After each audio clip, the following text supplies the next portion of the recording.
The autumn wind carried a gentle chill through downtown as Sarah made her way to the small park, where she often spent her afternoons. At 19, she had learned to find comfort in the simplest things.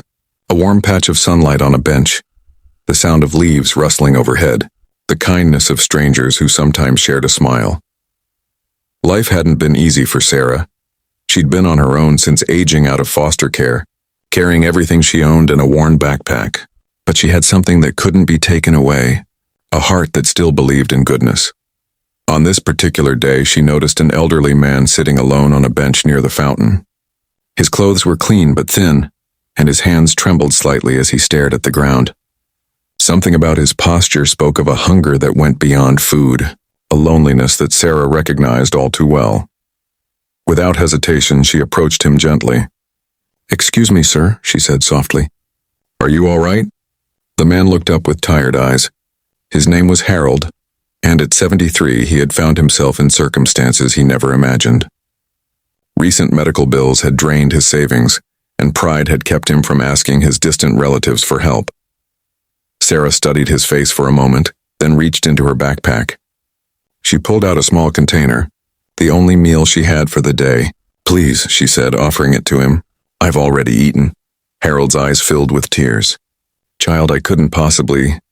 My grandmother always told me," Sarah said with a gentle smile, "that food tastes better when it's shared with someone who needs it more than you do."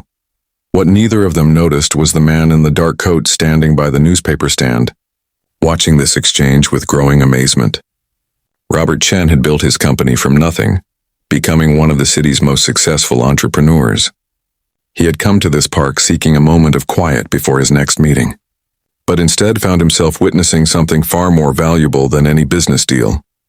As Sarah sat with Harold, sharing stories and laughter, Robert saw in her something that reminded him of his own grandmother, a woman who had taught him that true wealth came not from what you accumulated, but from what you gave away. The next morning, Sarah was surprised to find a well-dressed man waiting by the park entrance. Robert introduced himself simply, without mentioning his title or company. "I saw what you did yesterday," he said quietly. "That kind of heart, it's rare. I'd like to offer you something if you're interested, a chance to help people the way you helped Harold, but on a larger scale." Sarah listened as Robert explained his idea for a community outreach program, one that would need someone who truly understood both struggle and compassion to lead it. "I don't have experience," Sarah said honestly. "You have something better," Robert replied. "You have wisdom that can't be taught in any school." Months later, Sarah stood in the office of the community center that had become her second home. Through the window, she could see Harold tending to the garden he had helped plant, a space where neighbors gathered to share meals and stories. The program had grown beyond anyone's expectations, not because of business strategies or marketing plans, but because it was built on something simple and enduring, the understanding that we all need each other, and that sometimes the smallest act of kindness can change everything. Sarah often thought about that autumn day in the park, how a single moment of choosing compassion over self-preservation had opened doors she never could have imagined.